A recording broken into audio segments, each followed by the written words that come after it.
we thank God for no presence of corona thus far. But having said this, God, expects the mummy or less. God expects government as well as all instrumentalities of government and our citizens to be responsible. And I want to thank, first and foremost, all of our health workers right across our country, all of our police, all of our defense, and many of our frontline personnel, including Euclid Media, who continues to remit the correct message to all our people from wherever they are. We have many volunteers too who have come out.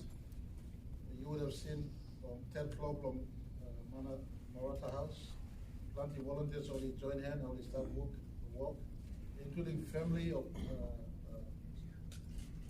donors and family of our bilateral partners, as well as our United Nations family of help through WHO, UNICEF, and plenty already start willing and come in, mobilize to help me.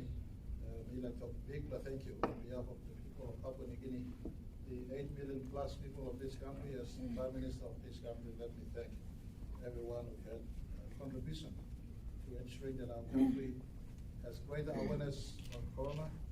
Our country defends corona from coming into our country. Our country starting to prepare to resist corona from spreading, and our country's effort to stop corona from killing our people. And so let me thank everyone, because up till today, nil incidents of corona in our country. And as government, people are taking some time to really take stock of where we are.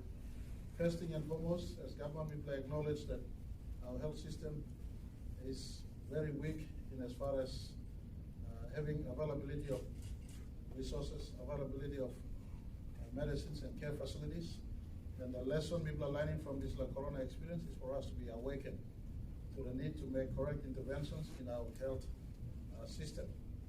And something we like to talk to the country as we come out of this corona experience, we will go better in ensuring that we have response mechanism and system in place, not only to handle one-off disaster like this or crisis like this, but more importantly, everyday health care of our citizens, not necessarily just Port Moresby or Lae, but more importantly, in our 21 provinces and our special region of Bougainville. So something we like giving assurance to our country.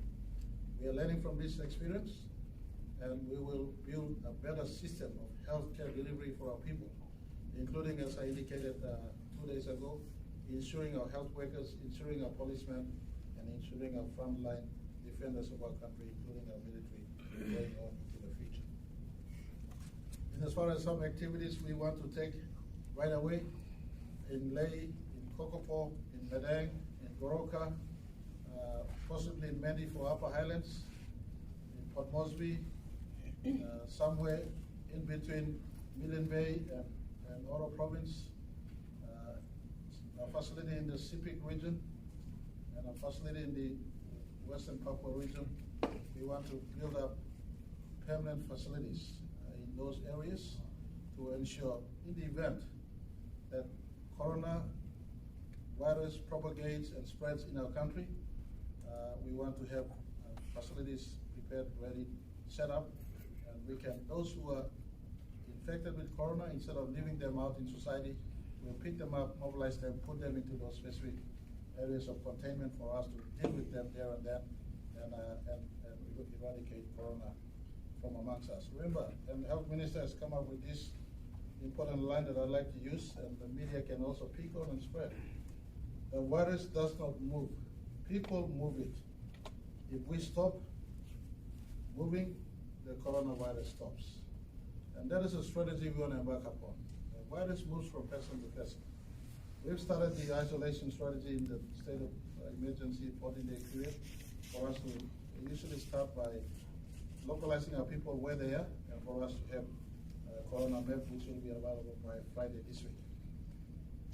So stopping it from moving is basically stopping the people who are infected from moving around, infecting someone and a family member or someone that he or she comes in contact with. So we're looking at having regional centers set up.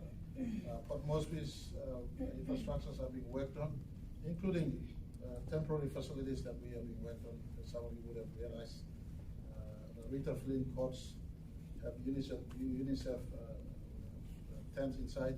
We got Taroma Aquatic Center. We got the sport precincts in the St. John Guy's Stadium. We also have 1 or 2 specific sites in Port Moresby, including the Kumul Academy. There's a 120 bedroom kitchen facility also that can be used, including the Bomana Asylum Seekers Transition facility that is built there. So we have immediate facilities available for us to mobilize if we have 1 or 2 person, or if a cluster of corona infected people have been identified as we come to the close of this period of life beyond the 14-day state of emergency. So your government is proactive, we're very much sensitive. I asked a very important question this morning to the WHO expert who was with us. I said, what happens if we come out of the 14-day period, if there is no coronavirus? Can we be relaxed about this one? Be like country, harem good. You look in USA, you look in Italy, you see many countries around the world who said that effective system of policing borders as well as effective healthcare system. Because of complacency and border block, he exposed, and one person infecting, there's a statistics of one person can infect in 3. And if that statistics multiplies, you can have almost 5,000 to 6,000 persons infected as a result of one person in our country. And that is the reason why we went on emergency and high alert and SATA for us to take stock of where we are. And we will not be relaxing after the 14-day SOE period is lifted. We have phases and operations now prepared to cover for life beyond the 14 days SOE period. And I ask the nation to bear with us. It's not as if we want to be strict on each and every one of you. If you are conscious and scared that corona might affect you and you might die, then your government has a responsibility to ensure that yourself or every citizen is given due care and protection within the capacities and capabilities we have, which is unfortunately very weak. That's why we have to defend in the first instance. Our strategy is to ensure that you may stop him corona or come inside, and you may stop him corona or spread, or you may stop him corona or kill him, or citizens. And talk about stopping coronaviruses from coming in. We have now improved on how we will address flights, domestic flight as well as international flight. We are now improving on how we will address ships coming in for our cargo ships, and I am now stepping up in the border protections in the country harem dispatches. For those who are continually traveling, and especially the vanilla traders up north in Vanimo and down south, for whatever reason, you'll go along Indonesia border, go on the other side. Tomorrow, sometimes tomorrow, I'll be speaking with the President of Indonesia. I've also spoken with the Prime Minister of Australia, so our joint international borders will be given a step-up protection on our side as well as on the other side. So Papua New Guineans, as your Prime Minister, I will be speaking with your favor. Any one of you who want to cross to the other side, our government has made it illegal already, and if you're going on the other side, if police on the other side pick you up and lock you, don't cry to our government asking for you to be bailed out there. I'll be asking police and immigration and customs in Indonesia, police and customs and immigration in Australia also tighten our borders in the waters as well as land border on the other side. So it's a warning again to Papua New Guineans. You are causing our country to be endangered by coronavirus because of your continual movement if you are moving. We've already dispatched police and soldiers to the south side as well as to the north side. We will police these borders.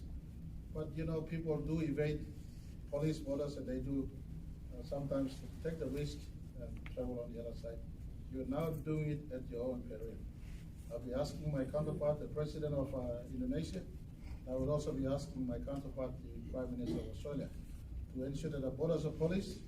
And if they are illegal crossing at this time of coronavirus, I'll be giving them approval to lock Papua New Guineans on the other side, as I will be locking Indonesians or Australians if anyone crossing illegally on our side. And those Papua New Guineans who are found to attempt to cross illegally or crossing illegally on our side, there'll be imprisonment awarded for them as we work to penalize them for their attempt to cross over, because virus moves from person to person. It is unfair on the rest of the country when we are wanting to lock down, and you're one or two person, you decide to go on the other side. As we speak today, 36 hosts. Northern Queensland, for instance, city of Cairns, has a case of 16 people infected with coronavirus as of last night. And so it is being spread as we speak. Papua New Guineans must count it as blessing that we don't have one proven case as we speak today. And for the next few days, our networks are highly checking on wherever it is in our country. As we've checked on the one infected case who came in and we took him out of country again, we're checking to ensure there is no infection in our country through that one positive case, as well as others that we possibly might have slipped. But every test returned to us thus far is giving a negative result up to today. All our 21 provincial hospitals will have, they already have testing facility for TB.